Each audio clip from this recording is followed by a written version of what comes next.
ایک دو سوالات ہیں، ان میں سے ایک سوال یہ بھی ہے کہ فی زمانہ کوئی ڈرامہ چل رہا ہے اور اس کو دیکھنا کیسا ہے؟ بھائیو، جس انسان کو اللہ نے عقل اور سمجھ بوجھ دی ہے وہ فلموں کے ساتھ جذباتی نہیں ہوتا۔ پتہ ہوتا ہے فلم ہے، کہانی ہے، داستان ہے، وہ ڈرامے کو ایک ڈرامہ ہی سمجھتا ہے، لفظ ہی بتاتا ہے عقل مند آدمی کے لیے۔ باقی رہ گیا ہر بندے نے،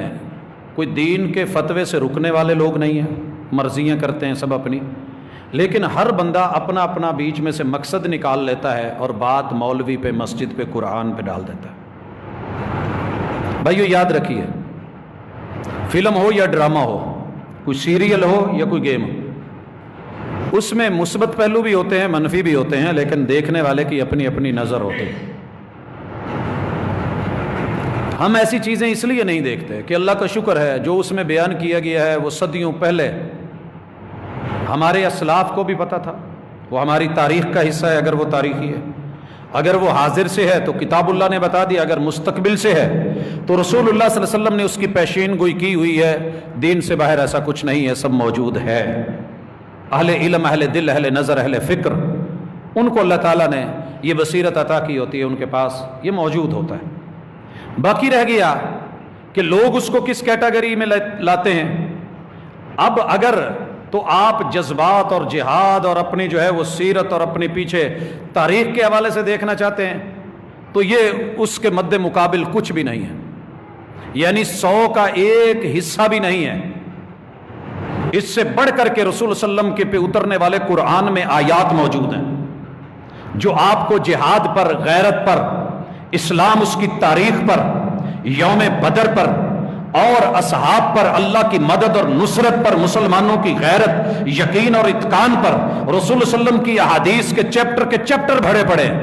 تاریخ اور سیرت بھری پڑی ہے، کوئی کمی نہیں ہے ہمارے پاس۔ اور دوسرا پہلو کچھ لوگوں کے پاس، انہوں نے اس میں سے اپنے دیگر مقاصد نکالنے ہوتے ہیں۔ ظاہر ہے ڈرامہ ہے، اس میں کوئی عورت دیکھے گا، کوئی کسی کا کچھ دیکھے گا، کوئی جمال دیکھے گا، اسٹائل دیکھے گا، ہر بندے نے اپنا اپنا حصہ اس میں سے کشید کر لینا ہے اور پھر زندگی اس کے پیچھے گزار دینی ہے۔ ہاں یہی کچھ ہوتا ہے۔ اب کچھ میں نے یہ بھی سنا کہ جو بد عقیدہ لوگ ہیں وہ آپ کو اس سے روکیں گے۔ جو بد عقیدہ لوگ ہیں، ایک مولوی صاحب فرما رہے تھے، جو بد عقیدہ لوگ ہیں وہ آپ کو اس سے روکیں گے۔ تو اس جملے سے ہی بات سمجھ آ گئی ہے کہ شرک والا، بدعات اور خرافات والا عقیدہ تو رہا اچھا، اور جو توحید و سنت والا عقیدہ ہے وہ بد عقیدہ نکلا۔ بھائیو، اس کے اندر وہ ساری بدعات اور خرافات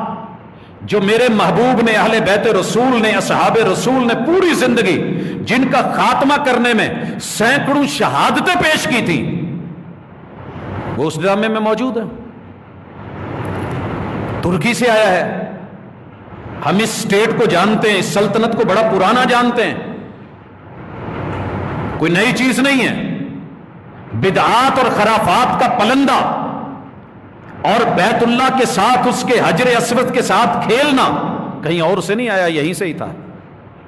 ہم کہتے ہیں کہ چلیں امت مسلمہ ہے، ملی رہے، ٹھیک ہے، اس پہ کوئی بات نہیں کریں تو اچھا ہے، لیکن کچھ لوگوں کو رب نے ویسے ہی لگام دی نہیں ہوتی، بولتے ہوئے بھی حیا نہیں آتی، انہیں کوئی بھی ٹاپک دے دیں اس میں آ کر کے اللہ کی توحید اور محمد رسول صلی اللہ علیہ وسلم کی سنت کو نشانہ بنایا جاتا ہے، اور اس کے علم برداروں کو کبھی بد عقیدہ کہہ کے، کبھی گستاخ کہہ کے، کبھی کچھ کہہ کے۔ ہاں اللہ کا شکر ہے کہ ہم نے شرک کے عقیدے کو نہ پروموٹ کیا ہے، نہ ہونے دیا ہے، اور نہ بدعات و خرافات کے عقیدے کو لوگوں کے اندر بکنے دیا ہے اور نہ چلنے دیا ہے۔ جتنی ہمت ہے اس کے مطابق لوگوں کو بتایا ہے، باقی ہمارے ذمہ وما علیک الا البلاغ المبین ہے۔ ہاں اس کو دیکھیے، ضرور دیکھیے، آپ کو روکنے والی چیز صرف ضمیر ہوگی۔ اگر محمد الرسول اللہ صلی اللہ علیہ وسلم کی حیا ہے، عزت ہے، آبرو ہے، تو اس میں جتنے بھی منفی چیزیں ان کو آپ سائڈ پہ نکالیں گے، لیکن فیصلہ کرنے کی پہلے طاقت، قوت اور علم تو ہو، پھر جا کر کے اس کو ہمارے نزدیک اس طرح کی چیزیں کوئی ویلیو نہیں رکھتی۔ ہمارا اپنی تہذیب ہے، تمدن ہے، شریعت ہے، ثقافت ہے، ہمارے پاس اپنا کلچر ہے، علم ہے، نالج ہے اور حقیقت ہے، جو کروڑوں ڈرامے مل کر کے بھی صرف ایک حدیث میں بیان کی گئی حقیقت کا مقابلہ نہیں کر سکتے، اور عملی دی گئی میری تاریخی شہادتیں اور گواہیاں ان کے سامنے کھڑے ہونے کی ویلیو نہیں رکھتے۔ اس لیے ہم ان چیزوں سے اتنا کوئی زیادہ جو ہے وہ یہ کہہ لیں کہ متاثر ہو کہ جناب بہت ہے، کیا بات ہے، زبردست، کچھ نہیں ہے، ایک ڈرامہ ہے، لوگوں کو جو ہے وہ اس طرف لگا کر کے اپنے مقاصد پورے کیے جاتے ہیں۔ اللہ تعالیٰ سمجھ کی توفیق دے، ہمارے بیماروں